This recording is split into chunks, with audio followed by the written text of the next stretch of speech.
Hey guys, what's up? It's UniformWarrior, and today's video we have another paracord tutorial.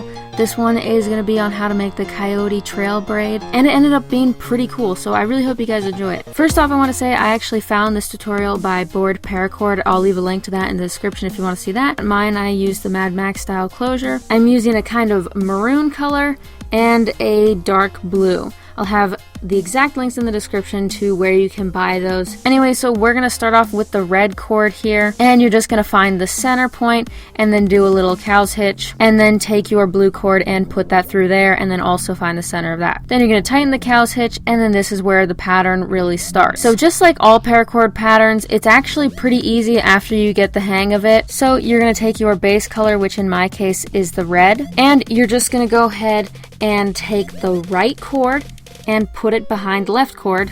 Then the left cord is going to go under that right strand and then up through the loop, and then it's just going to have basically a regular knot.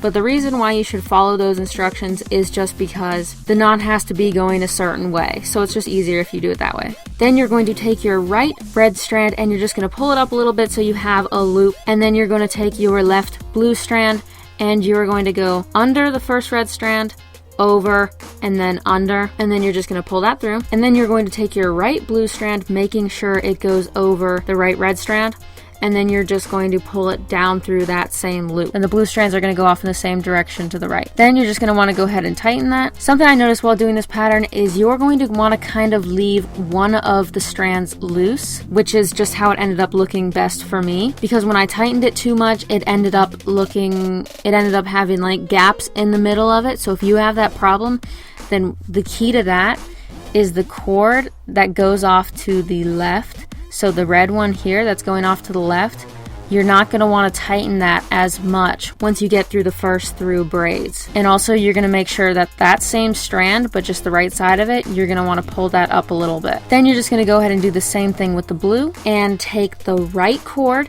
and put it behind the left cord.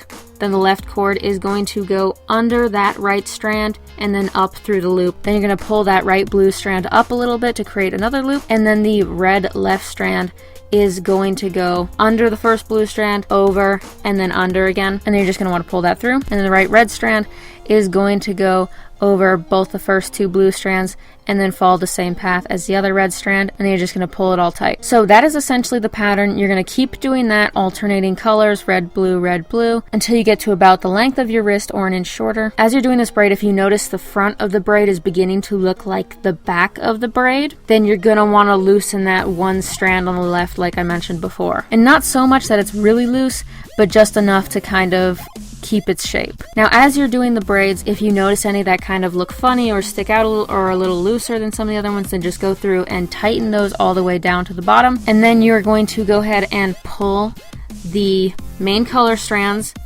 through the two top loops.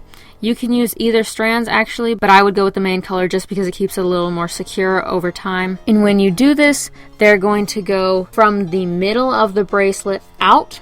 That is just the way that I did them because I prefer it like that, so that way there's no gap in the middle of the cord, if you understand what I'm saying.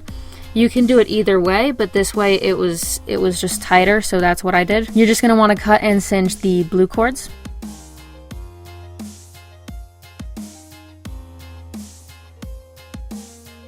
And then you're going to want to take the bracelet and put it over the largest part of your hand to make sure that it'll fit.